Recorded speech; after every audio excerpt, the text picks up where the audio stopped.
Alright, so this is what we look like underneath the handguard. Wasn't too bad. There was a couple of little spots, a little surface rust trying to grow, so we got that cleaned up, oiled up. The scope, I don't see any signs of movement. I'll get a little bit of oil residue, but that'll wipe off. And don't see any signs of movement on the top of the receiver. However, what I did see on the end of the barrel here looked a little funky. So I'll probably take the bird cage off, see if I can clean that muzzle a little better. Let me chuck this thing in a little vise, get a flashlight on it, show you guys what it looks like. Alright, so this crown is something else. Let's see if we can get this thing to focus in there.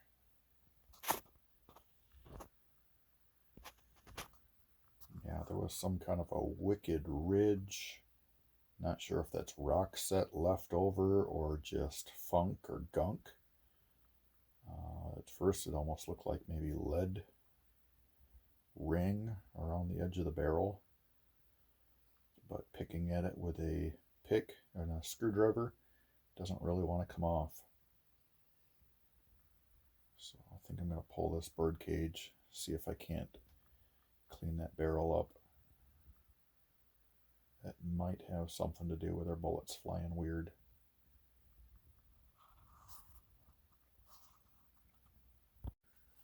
Hey, MC here. Follow-up video to working on the Relatives Colt in 5.56.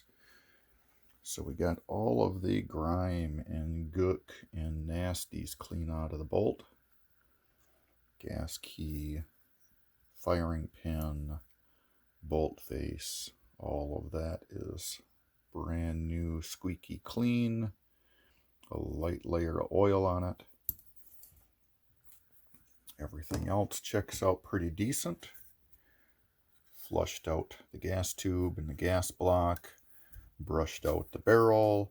Could not get the flash hider off without probably going to end up having to heat that barrel up in order to get whatever compound they've got on it off. The muzzle still looks a little, come on, focus up. Still looks a little weird inside of there.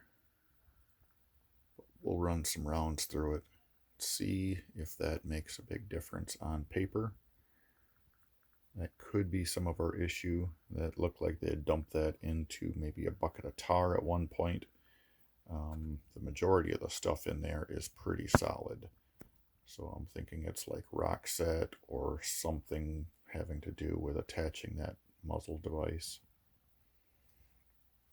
So anyway, didn't really want to screw things up. Had this clamped in. Oh, now we're not focusing again. There we go. Had this clamped in to a upper receiver vise. Bounced on this a little bit with a barrel wrench, and it wasn't wanting to budge, so I wasn't going to push it. Didn't want to loosen anything else up or possibly break or mar stuff up, so we stopped short. So wiped everything else down, got a thin coat of oil on everything. We'll put it all back together, put the hand guards back on.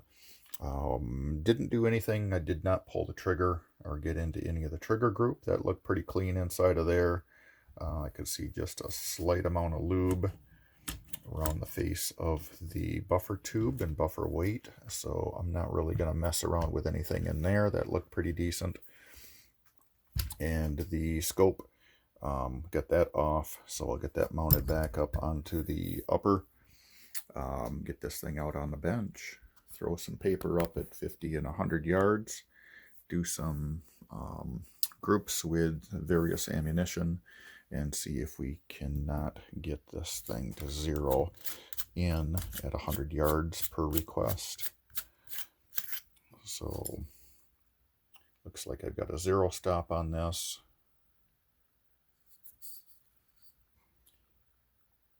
And it says we're at, yeah, just a little up from zero, but Again, I haven't spun this to figure out if we're in the center of our adjustment, or if this thing maybe perhaps was sighted in too close of a range or some odd thing and maybe ran out of adjustment. But we'll get her out to the range. We'll do some shooting. We'll get it figured out. We'll bring you guys along. We'll bring, of course, the range bag. We'll preload it with some more snacks. And the rest of this stuff you won't be able to see get reassembled because of those guys. So up next, reassembly. There, we got it all back together. I should just leave it like this and see if he notices. All right, now we're back in business. Double check the torque on the rings. We've got the base torque down. All the parts and pieces have been reassembled in the correct order. Next up, throw some hot lead downrange. Hey, MC here. We're out at the range today. We have my relative's 223 Colt. We've got the Ron Wayne official prize giveaway range bag with included keychain. So a collector's item on this one. So that's a one of a kind. He'll have to wait for his 50 millionth sub giveaway to probably win another range bag, or just purchase one yourself. And I brought out one of my favorite rifles, so we'll do a little unboxing, not so much an unboxing, but just an overview of what that thing is. Let me set up some gear and do a quick overview of sighting this rifle in. Alright, so here we've got this Colt. It's a nice Atheon 2.5 by 15 scope. Chamber's clear, magazine's empty, no ammo in the firearm. Got everything reassembled, locked the scope back down, got all the torque tension set. We will run the cheapest possible ammunition I can find through it and see if we can get the left and right and center, along with a 100-yard zero per request. So we're going to stop this video and set up some targets downrange. We'll hit the 50-yard. We'll throw up a large chunk of clean cardboard up there so I can figure out where this thing is hitting, since I went and monkeyed with all the settings on this. Well, actually I haven't changed any of the scope settings. I've just disassembled the tool and put it back together. And then from there we'll roll something out to 100 yards and verify my zero. And here is that 5.56. Again, the cheapest ammo I could find, 10 bucks for a box of 20 cartridges was the retail price, although it's not for sale on my channel. Not even sure manufacturer. It is a 55 grain boat tail full metal jacket. Let's see what these bullets look like. Clearly they didn't spend any money on advertising, but it is a brass case. Looks like it's been in a nailed cartridge. Everything seems to spin concentric. We'll load up a couple of rounds. We'll see where the zero lands at 50 yards. Make some adjustments. Alright, I've got 5 rounds loaded. Zoom back out here. Of this 5.56 ammo, I got a chronograph set up. And of course the display window blew off some time ago. Focus in the middle, please. Anyways, let's run a couple of rounds downrange and see if we can get this thing to get a group together. And then once we get a group together at 50 yards, we'll move it out to 100. Got some turkey buzzards flying around too. So maybe we'll get an opportunity at a turkey buzzard. There's two of them coming up range right now. Showing up on the camera? Oh yeah. Anyways, safety glasses on, hearing protection on. I'm going to run the first round through the chronograph just to clear the barrel after the cleaning. And then from there, we'll try for getting a group together.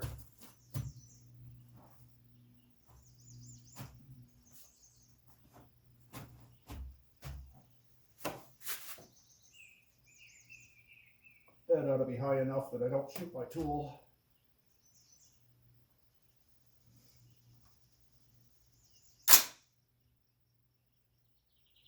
All right, let's see what we get.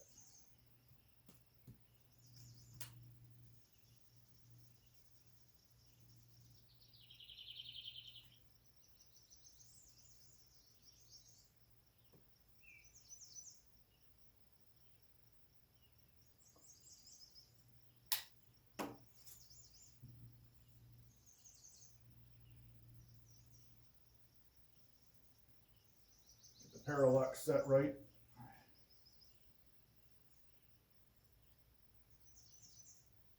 Just the focus on the eyepiece. Get the safety glasses back on and the hearing protection.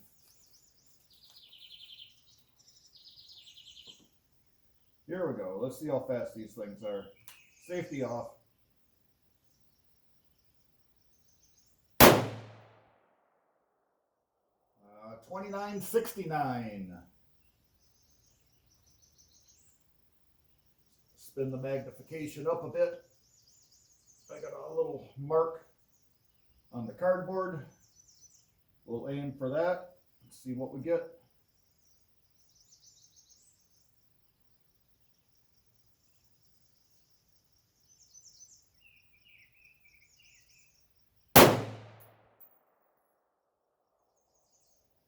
Not too bad. Probably 2 inches high, 2 inches left right now. 3,016 feet per second.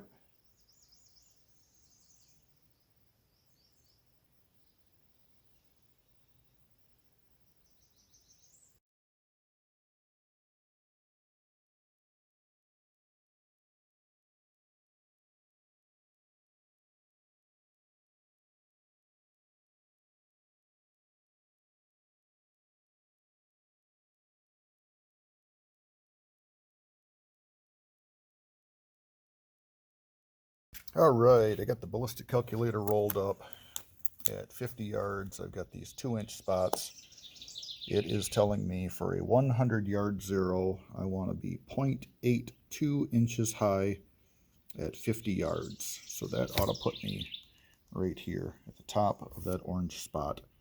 And then I've got one of these 2.5, nope, one of these 3-inch circles out at 100 yards. So I should have adjustments made on this. I'll re-zero these turret caps once I get everything squared in. The lighting sucks underneath this shooting bench. Also, it gets really loud underneath here too.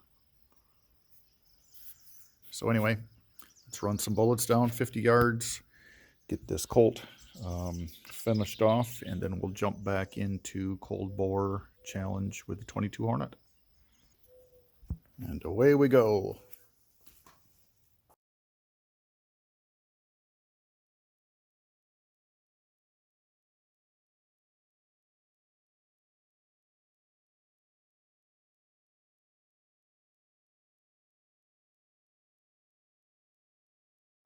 Okay, MC here, ready to jump back into that cold bore challenge. I got that Colt 5.56, pretty much on paper at 100 yards. We're going to do a cold bore on a jug, an old V8 jug full of water, and I'll drag that 22 Hornet out.